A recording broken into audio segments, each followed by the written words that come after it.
I still remember the smell of coffee that morning. It was a Saturday, mid-October, the kind of day when the air feels heavy but calm. I was 58 years old, a retired mechanic, living in a small town in Ohio. My wife, Linda, was in the kitchen, humming softly to herself. We had been married for 27 years. That morning, I thought everything was fine. I thought I knew my life, my wife, my home. But sometimes, truth hides in the quietest moments.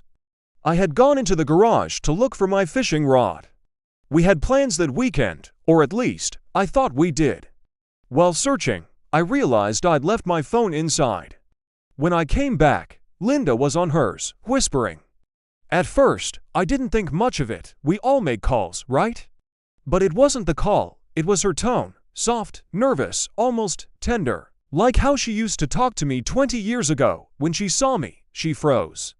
Then she smiled, too quickly. Just Susan, she said. You remember Susan from yoga? I nodded. But something inside me stirred. Later that day, she said she was meeting Susan for lunch. I kissed her goodbye at the door. But when she drove away, something told me not to go fishing. Instead, I followed her. I hated myself for it, but I had to know. My hands trembled on the steering wheel. I felt like a criminal, tailing my own wife. She didn't drive to the cafe where she usually met Susan. She went to a small motel off Route 43. I watched her park, step out, and look around. Then a man got out of another car. Tall, maybe her age, with silver hair and a leather jacket. They hugged. Not like friends, not even like old friends. It was the kind of hug you give when you've missed someone you shouldn't have. My chest tightened. I couldn't breathe. I wanted to believe it was something else, anything else. But then she kissed him, right there, in the open daylight. And I felt something inside me break, quietly, like glass underfoot. I didn't confront her, not then. I just drove home, numb, like a man watching his own life fade in the rearview mirror. The house felt colder when I got back. Every photo on the wall looked like a lie. Her laughter, our vacations, the anniversary dinners, all of it replayed in my mind like a cruel film. When she came home, she smiled and asked, "Did you catch anything?" I looked at her, really looked at her, and said, "No, nothing today." That night, I couldn't sleep. The sheets felt heavy, her breathing beside me, unbearable. Around 2 a.m., I got up and sat in the living room. The clock ticked loudly in the silence. I thought about everything we'd built, the years, the memories, the children grown and gone. And I wondered, when did it all start to fall apart? Was it my fault? Had I stopped noticing her? Had life turned us into polite strangers sharing a mortgage? The questions kept coming, sharper than knives. When the sun rose, I made a decision. I wasn't going to yell or beg. I wanted the truth, not excuses. So at breakfast, I looked her in the eye and said, "Linda, who is he?" Her spoon froze halfway to her mouth. For a moment, she didn't move. Then she sighed, the kind of sigh that ends a lifetime. She whispered, "You weren't supposed to find out." Those words hit me harder than the betrayal itself. I asked her how long. She said, "Almost a year. A year. 365 days of lies, laughter, and shared beds." I didn't shout. I didn't cry. I just stood up and walked out the door. Outside, the autumn wind cut through me like it knew my secret too. I drove nowhere, just miles and miles of empty road. I ended up by the lake, the place where I used to take my kids fishing when they were small. I sat there until evening, staring at the water, feeling like a ghost in my own life. I wanted to call someone, but who?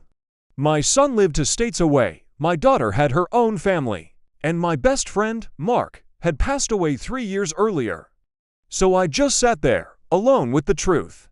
And for the first time in decades, I realized how lonely I'd been, even before she cheated. That realization hurt more than the betrayal. Because maybe she had been the only one who left, maybe I'd been gone too, for years. As the sun went down, I whispered to myself, "What now, Tom?" I didn't have an answer. That night, I didn't go home. I slept in my truck, parked by the lake. The seat was cold and stiff, but it felt more honest than our bed.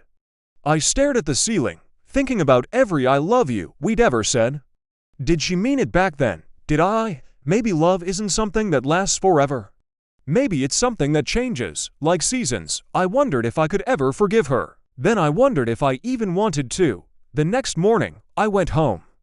She was sitting on the porch, eyes swollen from crying. "Tom," she said softly. I didn't answer. She handed me a letter.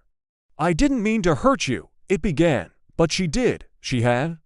And part of me knew she'd been unhappy too, we both had.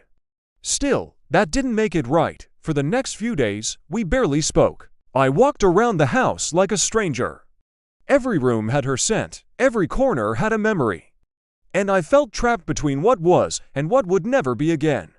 On the fourth day, I packed a bag. She asked where I was going. "I don't know," I said, and that was the truth. I drove west, toward the mountains, with no destination.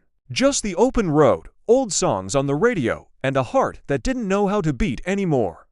Somewhere in Kentucky, I stopped at a small diner. An older waitress with kind eyes poured me coffee. She said, "You look like a man who's been through something." I smiled sadly. "You have no idea." She nodded, as if she did. I told her a bit, just that my wife had been unfaithful. She listened without interrupting. When I finished, she said, "Honey, sometimes God breaks your heart to save your soul." I didn't believe her then, but her words stayed with me. I stayed in that diner for hours. The coffee went cold, but I didn't care. For the first time, someone had listened without judging me. Before I left, the waitress slipped me a napkin with a small note. It said, "Don't forget, broken things can still shine." Her name was Mary. I didn't know it then, but that sentence would follow me for the rest of my life. I drove on, no map, no plan. Each mile felt like shedding another layer of pain, but grief doesn't vanish that easily. It hides behind every song, every smell, every empty seat beside you. At night, I stayed in cheap motels. I ate at small diners, listening to strangers talk about their lives. It reminded me that everyone carries something. Heartbreak, regret, dreams that never came true. Somehow, that comforted me. One evening, I pulled over near an old roadside chapel. The doors were open, the lights dim. Inside, a man was sweeping the floor. He looked up and smiled. "You lost, son." I said, "Yeah, in more ways than one." He chuckled softly. "Aren't we all?" I sat there for a while, staring at the candles. I hadn't prayed in years, but I whispered something. Maybe not to God, maybe just to myself. "Help me understand why," I said. The air was still, but somehow lighter. When I left the chapel, the night didn't seem as dark. For the first time since everything happened, I felt like maybe there was a way forward. The next day, I called my daughter, Emily. She was surprised to hear from me. "Dad, what's wrong?" she asked. I hesitated, then told her the truth. She was quiet for a long time. Then she said, "I'm so sorry, Dad. You don't deserve that." Her words broke the dam. For the first time, I cried, not out of anger, but out of release. She told me to come visit her in Nashville, so I did. When I arrived, she hugged me like I was a lost child. Her home was small, but warm. She made me tea, sat me down, and said, "You've spent your life fixing cars, Dad. Maybe it's time to fix yourself." She was right. I'd spent years working, providing, surviving, but not living. That night, I slept on her couch, surrounded by family photos and quiet peace. I realized how much I'd missed by staying stuck in routine. The next morning, Emily showed me a photo of her kids. My grandkids. I hadn't seen them in almost 2 years. They were growing up fast. Something in me softened. Maybe life wasn't done with me yet. I stayed in Nashville for a week. We talked about everything: her childhood, my marriage, her mother. She said, "Mom made mistakes, but you did too. Dad, you stopped being her friend." Those words stung, but she was right. Marriage isn't just love, it's friendship. And ours had faded long before the betrayal. When I left Nashville, I didn't feel angry anymore. Just sad, but lighter. I decided to keep driving south, see where the road took me. Maybe somewhere along the way, I'd find myself again. Days turned into weeks. I saw sunsets over cornfields, fog rising over rivers, and old couples walking hand in hand. Each sight reminded me that life keeps moving, even when you don't. One night, in a small town in Alabama, my truck broke down. Old habit. I lifted the hood and started tinkering. Then a voice behind me said, "Need a hand, stranger?" I turned around. It was Mary, the same waitress from that diner in Kentucky. I couldn't believe it. She laughed, "Told you broken things can still shine." We went inside a nearby cafe, shared pie and stories. She was divorced, to grown kids, worked part-time, and painted in her free hours. She had the same kind of tired kindness I'd seen in her eyes before. We talked until midnight. No romance, no promises, just two people finding comfort in each other's company. Before I left, she said, "You should come by the diner tomorrow." We could use a mechanic, so I did. For the first time in months, I felt useful again. I fixed their old coffee machine, the delivery truck, even a broken jukebox. The staff started calling me Mr. Fix-It, and Mary brought me coffee every morning with a smile. I found myself looking forward to those moments. Her laughter filled the quiet corners of my day. One evening, we sat outside, watching the sky turn pink and gold. She said, "You know, I used to think love was only for the young." I smiled, "Me too." She looked at me for a long time and whispered, "Maybe we were wrong." Something in my chest stirred, a warmth I hadn't felt in years. But I wasn't ready yet. Love after betrayal feels like learning to walk again. You're scared you'll fall, but you want to try anyway. Still, it felt good to hope. The next weeks passed quietly. I rented a small room above the diner. Fixed things during the day, read in the evenings. Sometimes Mary joined me for dinner. We talked about everything, her childhood, my regrets, the strange beauty of second chances. She told me she used to dream of being a painter. Now she just painted small sunsets on wooden boards. One night she gave me one. She said, "It's not perfect, but it's honest." I smiled. That's all any of us can be. We started taking walks by the river. Sometimes we didn't even talk, just walked in silence. I didn't know if it was love yet, but it was peace. And peace was something I hadn't felt in years. Then, one evening, I got a call. It was Linda. Her voice was shaky. She said, "Tom, I heard you've been gone a long time." I just wanted to say I'm sorry. For a moment, I didn't know what to say. I felt the old ache rise in my chest, but it was softer now. "I forgive you," I said quietly. She began to cry. I told her I hoped she found what she was looking for. When I hung up, I felt something inside me finally let go. That night, I went outside and looked at the stars. I realized forgiveness wasn't for her, it was for me. And that forgiveness was the door I'd been waiting to open. The next morning, I saw Mary painting near the river. Sunlight caught her hair, and for the first time, I didn't see pain or regret, just life. I walked over, stood beside her, and said, "That's beautiful." She smiled without looking up. "So are second chances." I didn't answer. I just stood there, feeling the quiet magic of that moment. Maybe love doesn't always start with fireworks. Sometimes it begins softly, like the sound of a heart learning to beat again. I realized then, I wasn't the same man who discovered betrayal by a motel. That man was gone. In his place stood someone older, humbler, maybe even wiser. Life had broken me, but somehow, in the breaking, it had rebuilt me too. A few months passed, the days started to blend together, in a good way this time. I found a rhythm, fixed things, drink coffee, talk to Mary, breathe. It was simple, but it was real. Sometimes peace doesn't come as a grand moment, it comes quietly, like sunrise through the blinds.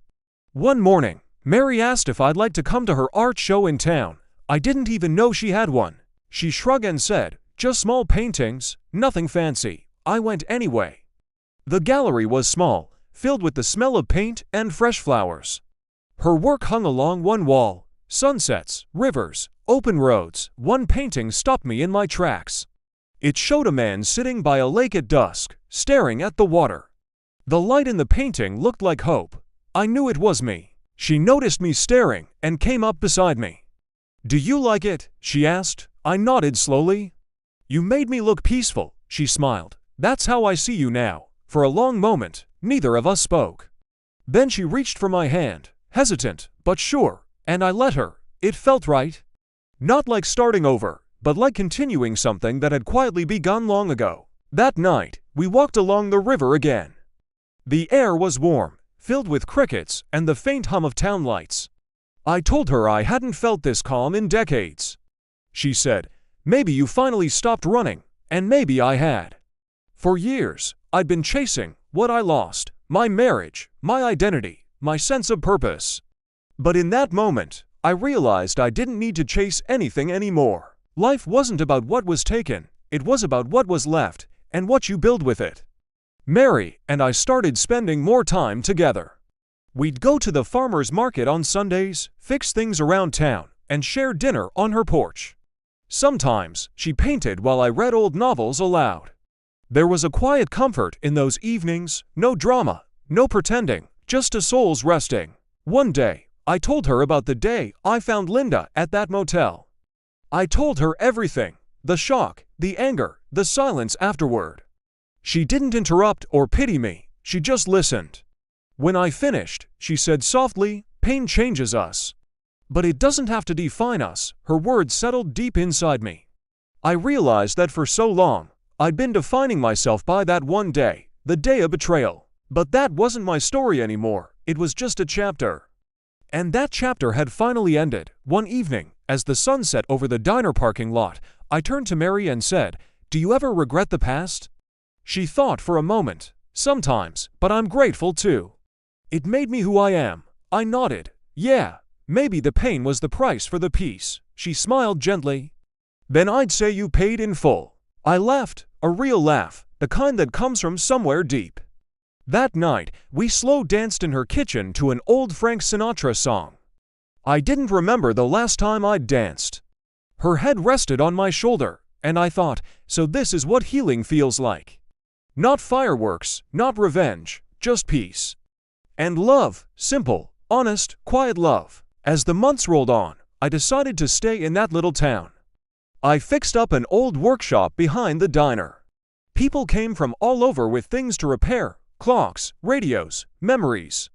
They started calling the place Tom's Second Chance Shop. I liked the sound of that. Because that's exactly what it was, my second chance. Mary painted a sign for the door. "We fix what's broken." Sometimes even hearts. We laughed about it, but deep down, it was true. Every day felt like a small redemption. I even started writing again, something I hadn't done since I was a teenager. Little notes, reflections, stories about people I met. One of those stories was about a man who lost everything but found himself again. And I realized I was writing about me. Sometimes life doesn't take you where you planned, but where you need to go. If you told me a year ago that I'd find peace in a diner in Alabama, I would have laughed. But here I was, alive, grateful, and finally free. One morning, as the sun rose over the hills, I sat with Mary on her porch. We watched the light spill across the fields. I said, "Funny how life works out." She smiled. "You think it's funny?" I grinned. "Maybe not funny, just beautiful." She reached for my hand, and we sat there in silence. No need for words anymore. The world felt still, like everything was exactly where it should be. I realized then, love isn't something you find. It's something you grow, even after winter. I wasn't the man who'd been betrayed anymore. I was a man who'd learned to forgive, to rebuild, to live again. And in that quiet morning light, I finally thanked life for not ending when I thought it had. Because sometimes, the end is just the beginning we needed all along. That was my second life, and it was worth every broken piece that led me here. A year later, I visited my daughter again. She took one look at me and said, "Dad, you look different." I smiled. "I feel different." She asked about Mary, and I told her everything. Emily hugged me and said, "I'm glad you found someone who sees you." That word, "he sees," stayed with me. Because that's what Mary did. She saw me. Not who I was, but who I could be. That night, we had dinner with my grandkids. Their laughter filled the room, and I felt something warm rise in my chest, belonging. Later, I told Emily, "You were right. I needed to fix myself first." She smiled. "Guess you finally did, hun," I laughed. With a little help, when I drove back to Alabama, I felt a deep calm inside me.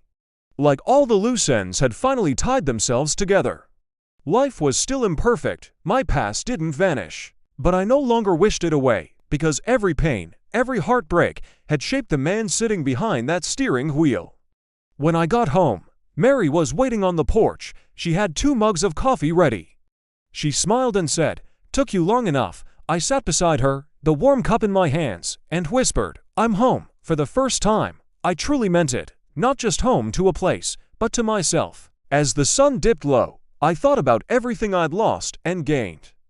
And I realized, in some strange way, I was grateful for it all. Because without the breaking, I'd never have learned what it means to be whole. Sometimes life tears you apart, not to punish you, but to rebuild you stronger. And love, the real kind, doesn't erase your scars, it just makes you proud to have them. If I could go back to that day in the garage, the day everything changed, I wouldn't stop it. Because that pain led me here, to peace, to forgiveness, to love that asks for nothing but truth, and that, I think, is the best kind of love there is. So if you ever find yourself broken, sitting alone, wondering why, remember this: broken things can still shine. I know, because I did. And every sunrise reminds me, the story isn't over yet. It's been 5 years since that day by the lake. Sometimes it feels like another lifetime. Other times, I still wake up remembering the sound of that motel door closing. But it doesn't hurt anymore, not like before. Now, it feels like an old scar that reminds me how far I've come. Mary and I built a quiet life together. We still live above the diner, though it's ours now. The sign still says Tom's Second Chance Shop, but we added something new underneath, and Mary's coffee. Every morning, she paints while I fix things.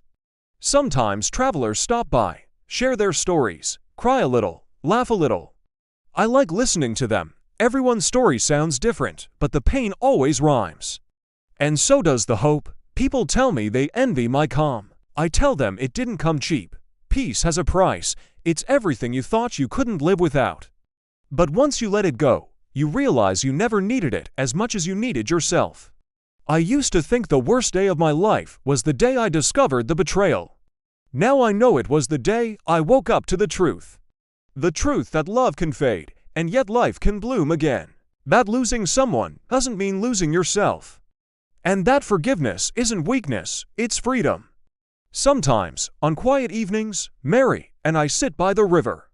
The same river where we first talked about second chances. She always brings her sketchbook. I bring my silence. And together, we make peace out of the past. She once told me, "You know, Tom, you're a different man now." I smiled and said, "No, I'm just finally the man I was meant to be." That's the funny thing about heartbreak. It strips you down until there is nothing left but truth.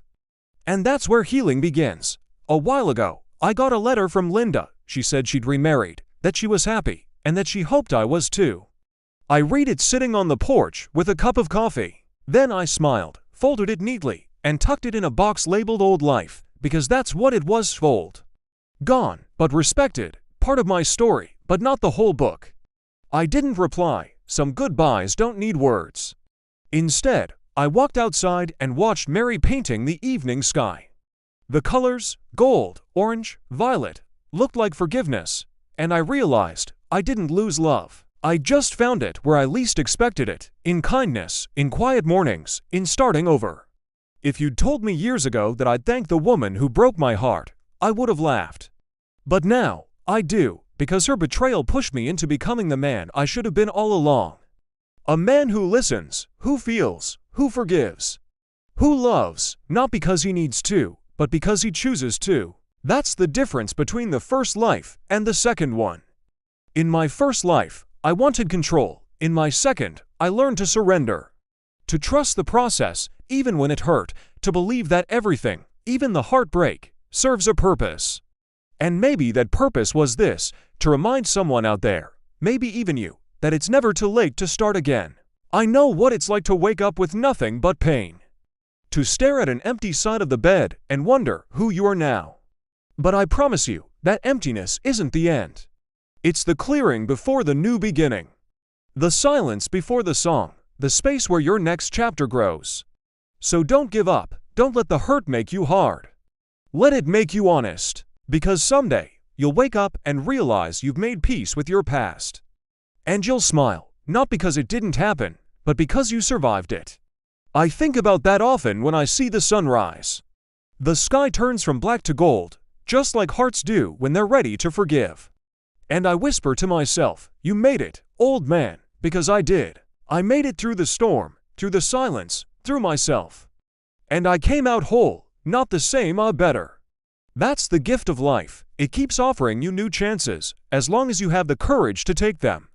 So if you're listening to this, wondering if your story is over, it's not. Not by a long shot. The pain will fade, the memories will soften. And one day, you'll laugh again, maybe even love again. Just like I did, broken things can still shine. And so can you. That's the truth I've learned. The truth I want to leave behind. Now, every night before I sleep, I thank the woman who betrayed me. Not for the pain, but for the push, because without it, I'd still be half alive in a life that wasn't mine. And this peace, this love, this quiet joy is worth every tear it took to get here. So here's to second chances, here's to healing. And here's to the beautiful truth that life begins again, even after heartbreak. Good night, and thank you for listening to my story. If it helps even one person believe again, then it was worth telling. After I finish talking, I step outside one last time. The stars are out, bright and endless. Mary's painting light glows through the window. I can hear her humming an old tune. The same kind she used to play on the jukebox when we first met. The night air feels cool against my skin. I take a deep breath, close my eyes, and smile. Because for the first time in my life, I'm exactly where I belong. Not chasing the past, not fearing the future. Just here, alive, loved, at peace, and as the wind moves through the trees, I swear I hear a whisper, soft, familiar, forgiving. You're home now, and I am, truly, finally, home. It's been 10 years now, 10 years since that October morning that changed everything. Sometimes I wonder what my life would have been like if none of it had happened. But then I look around, at the soft light, the quiet home, the woman painting by the window, and I realize I wouldn't trade this for anything. Time has a way of turning pain into wisdom. You don't see it while it's happening. You only notice when you stop hurting. Mary and I are both older now. Her hair's gone mostly silver, so has mine. We laugh about it, call each other two ghosts who refuse to leave, but truth is, we've never felt more alive. The diner still opens at 7 a.m. every day. Locals come in, travelers stop by, and our old jukebox still plays Sinatra when it feels like it. Sometimes, I see young couples holding hands in the corner booth. They remind me of who we once were, all hopeful, naive, a little scared. And I smile, because I know what they don't yet. Love isn't about never breaking. It's about choosing to rebuild, together or alone. Mary says I'm a philosopher now. I tell her I am just a man who has made enough mistakes to finally understand something. Every morning, I write in my notebook, little thoughts, pieces of memory, lessons I want to leave behind. I call it the Second Life Journal. Maybe one day Emily or my grandkids will read it. Maybe they'll learn something sooner than I did. Sometimes, people who visit the diner recognize me from the local newspaper story. They ask, "How did you forgive her? How did you move on?" I always tell them the same thing: you don't move on. You move forward, the past stays where it is. But your heart learns to walk beside it instead of dragging it. Mary loves when I say that. She says it sounds like something worth framing. Maybe she painted one day. In the evenings, we sit on the porch with coffee and watch the world quiet down. Birds in the trees. The sound of kids playing in the distance. The same sun that once sat on my pain now sets on my peace. And that, to me, is proof that life always comes full circle. Sometimes, when I close the shop at night, I run my hand across the counter. I remember all the broken things that have passed through here. Toasters, radios, clocks, each one with a story. Each one given a second chance, just like me. It's funny, really. Fixing things taught me how to fix myself, slowly, gently, with patience. You don't throw something away because it's cracked. You take your time, you mend it. And it becomes stronger where it broke. That's what love does too. One evening, Mary said, "Do you ever wish we'd met sooner?" I thought about it and said, "No, I think we met exactly when we were ready." She smiled and said, "Yeah, maybe love waits until you can finally understand it." That night, we danced again, slower, softer than before. Our steps weren't perfect, but our rhythm was ours. Outside, the world kept spinning, but inside, time stood still. Sometimes I think about Linda, not with anger, with compassion. I hope she's at peace. Maybe she found her second chance too. Because if there's one thing I've learned, it's that life gives everyone another sunrise. We just have to open our eyes to see it. A few months ago, Emily brought her kids to visit. They're taller now. One's learning to drive. I let him take my old truck for a spin down the dirt road. He stalled it twice, laughed, and said, "Guess I'm not a natural." I told him, that's how learning works. You mess up, then you try again. And I realized I wasn't just talking about driving. That's how life works too. Fall, stand, repeat. Until one day, standing doesn't hurt anymore. Mary watched us from the porch, smiling. Her eyes had that same light, the one she paints in every sunset. When the kids left, the house felt full again. I told her, "You know, I never thought I'd live long enough to see this peace," she said. "Peace doesn't come to those who wait, Tom. It comes to those who forgive." I looked at her and thought, she's right, as always. Now, some mornings, I wake up before dawn. I sit outside with my coffee, watching the light grow. The world feels fragile, but beautiful, just like the people in it. Sometimes I write letters I never send. To the man I used to be, to the woman who broke me, to the life I left behind, and I end them all the same way: thank you. You made me who I am. There's power in gratitude. It turns what hurt you into what healed you. And that, my friends, is the greatest repair job of all. Now and then, I get asked to speak at the community center.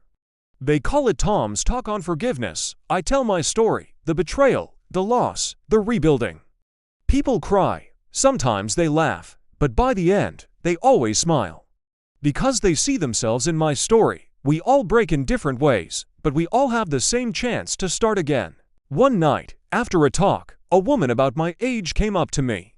She said, "Do you ever wish it never happened?"